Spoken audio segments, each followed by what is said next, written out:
All right. Hello again, everybody. Ivan Oberon here again, your favorite home mortgage and investment property mortgage consultant, here for part two of our home buyer's guide, basics that you need to know about buying a home. And in this part, we'll be covering three more points. But in the first section, the first part of this series, you can go back and watch it. We covered four different things. One, we talked a little bit about how obtaining a mortgage pre-approval is a very important part of the process.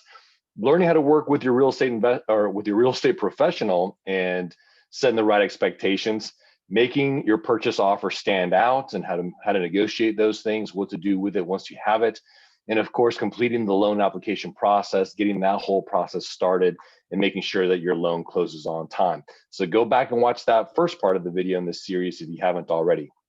This video, we're going to keep it a little bit shorter than the first one.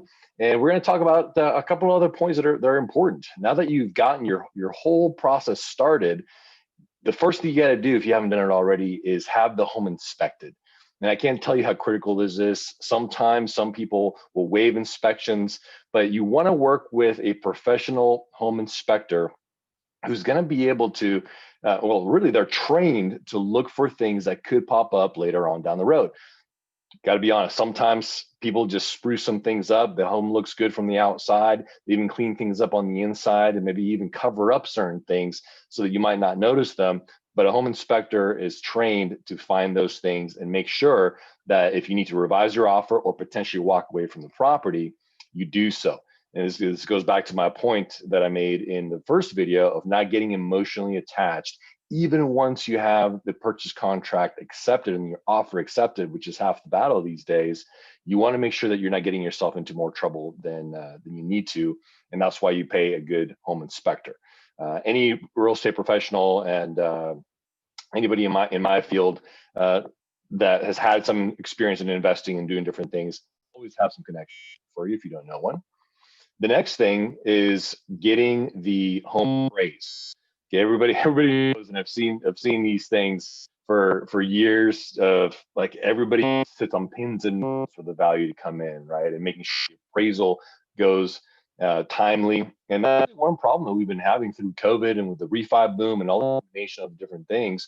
The title has been taking a little bit longer than usual, and instructions for appraisals have taken a little bit longer.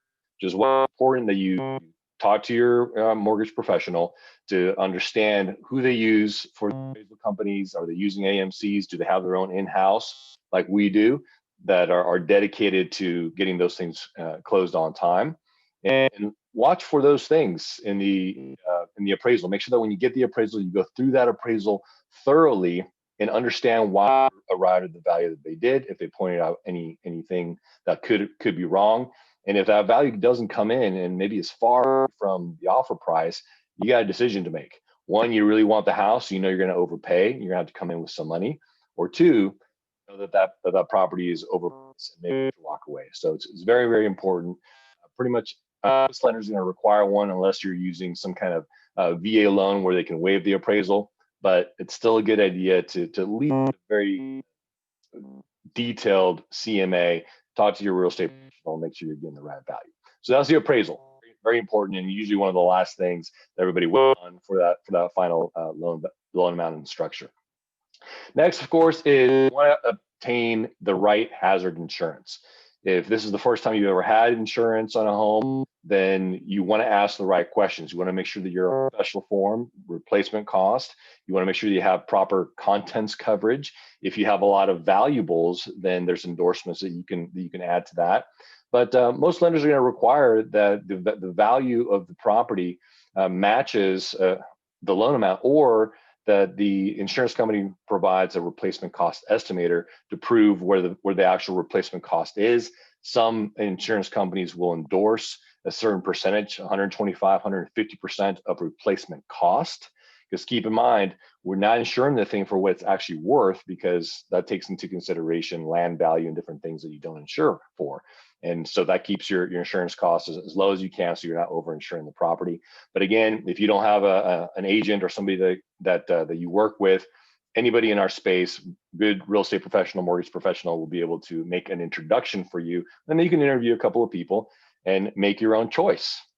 So there you have it. There's the next 3 things to be mindful of and watchful for when you're considering and going through the home buying process. If you have any questions, please reach out to me. And remember, I want to help. I'm on a mission to help at least 70 people get the home of their dreams, their next home, or reduce their mortgage payments through a refinance in the next 6 months. And I need your help. So who do you know that's looking to either purchase or refinance their next home? Send them my way. I promise that I will treat them well. Like and share this video, and my contact information will be in the comments below, as well as my link to an online application. But of course, feel free to reach out so we can start that conversation. I look forward to connecting with you again. Talk to you soon. Take care.